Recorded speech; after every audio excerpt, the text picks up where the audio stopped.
প্রথমে এখান থেকে আপনি প্লাস আইকনে যাবেন। প্লাস আইকনে যাওয়ার পর দেখবেন যে আপনার গ্যালারিতে চলে যাবে। গ্যালারিতে চলে যাওয়ার পর এখান থেকে আপনার পছন্দের একটি ফটো নিয়ে নেবেন। এখান থেকে ফটো নেওয়ার পর এখান থেকে প্রথমে চলে যাবেন, দেখেন যে মাঝখানে একটি অপশন দেওয়া আছে টুলস, তারপরে এখান থেকে প্রথমে দেখেন যে টার্ন ইমেজের উপর চলে যাবেন। যাওয়ার পর এখান থেকে ব্রাইটনেসটা আপনার যেমন কালারটা পছন্দ সেইখান থেকে এখান থেকে কালারটি আপনি সিলেক্ট করে নেবেন। এখান থেকে আপনার যেরকম যা লাগে সেইটা এখান থেকে আপনি নিয়ে নেবেন। এখান থেকে আমি যেভাবে করছি এভাবে আপনি পার্সেন্টেজটা এইভাবেই করে নেবেন। হাইলাইটসটা একটু কম দেবেন, তারপরে শ্যাডোটা একটু কম দিবেন, বেশি দিলে ফেটে যাবে। তারপরে একটা ওয়ার্নটা একটু কম দিবেন, তারপর যেমন লাগে। তারপর এখান থেকে আপনি টিক চিহ্নটা দিয়ে দেবেন। তো এখান থেকে আমি টিক চিহ্নটা দিয়ে দেবো। তারপর এখানে দেখেন যে একটি অপশন দেওয়া আছে, এটার উপরে ক্লিক করবেন। তারপর এখান থেকে ভিউ এডিটস উপরে ক্লিক করবেন। এখান থেকে টার্ন ইমেজে ক্লিক করবেন। তারপর এখান থেকে দ্বিতীয় অপশন আছে পেন্সিলের মতো, এটার উপরে ক্লিক করবেন। তারপর এখান থেকে লাস্টে যে একটা অপশন দেওয়া আছে এটার উপরে ক্লিক করবেন। ক্লিক করার পরে এখান থেকে আপনি জুম করে এটা আপনি ব্রাশটা করে দিবেন। এখান থেকে আপনি সুন্দরভাবে ব্রাশটা করে দিবেন। দেখেন যে আমার ব্রাশটা করা শেষ। তারপর এখান থেকে আপনি টিক চিহ্নে ক্লিক করবেন। তো এখান থেকে আমি টিক চিহ্নে ক্লিক করার পর এখান থেকে আমি চলে যাবো আবার সেই ব্যাকে। এখান থেকে ব্যাকে ক্লিক করবো। তারপরে এখান থেকে আবার সেই টুলসে ক্লিক করব। টুলসে ক্লিক করার পর এখান থেকে চলে যাবো হোয়াইট ব্যালেন্সের উপর। এখানে যাওয়ার পর এখানে আমি সেমভাবে এখানে আমি টেমপ্লেটসটা একটু কমিয়ে বাড়িয়ে নিব। এখান থেকে আপনার যেটা পছন্দ হয় সেখান থেকে করে নেবেন। এখানে তিনটা একটু কমিয়ে দেব। তো দেখেন এটা কমিয়ে দেবেন। তারপরে এখান থেকে আবার সেই টিক চিহ্নের পরে ক্লিক করব। তারপরে এখান থেকে আবার সেই এই আইকনে ক্লিক করব। ক্লিক করার পরে এখান থেকে আমি চলে যাব HRD স্কোয়ারস, এটার পরে ক্লিক করব। তারপরে এখান থেকে এই ফিল্টার্সটা একটু কমিয়ে বাড়িয়ে নিব।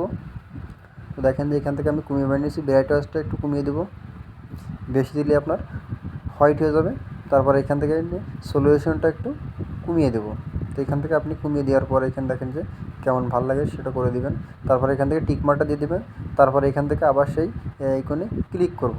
ক্লিক করার পরে এখান থেকে আমি দেখেন যে ভিনটানেজ এটার উপরে ক্লিক করব। ক্লিক করার পরে এখান থেকে ব্রাইটনেসটা একটু কমিয়ে দেবো, হালকা একটু কমিয়ে দেবো। 30% দিলে হবে, 14 দিলেও হবে। তো এখান থেকে আমি সলিউশনটা একটু বাড়িয়ে দেবো। এখান থেকে আমি একটু বাড়িয়ে দেবো, দেখেন যে এটা দিলেই হবে। আবার স্টাইল স্টেন্স এটা একটু আমি কমিয়ে দেবো, হালকা করে দেবো। তারপর এখান থেকে ভিনটানেজ এক্সপ্রেস একটু কমিয়ে দেবো। দেওয়ার পরে এখান থেকে আমি টিক মারে ক্লিক করব। টিক মারে ক্লিক করার এখান থেকে এই আইকনে ক্লিক করব। ক্লিক করার পর এখান থেকে ভিউ এডিটস উপরে ক্লিক করব। তারপরে এখান থেকে দেখেন যে ভিনটানেজ এটার উপরে ক্লিক করব। তারপরে এখান থেকে দ্বিতীয় নম্বরে পেন্সিল আইকনে এটার উপরে ক্লিক করব। ক্লিক করার পর এখানে দেখেন যে বাম পাশে যে একটি অপশন আছে এটার উপরে ক্লিক করে এটা একেবারে জিরোটা মাইনাস করে দেবো। এখান থেকে আমি এটা মাইনাস করে দেবো।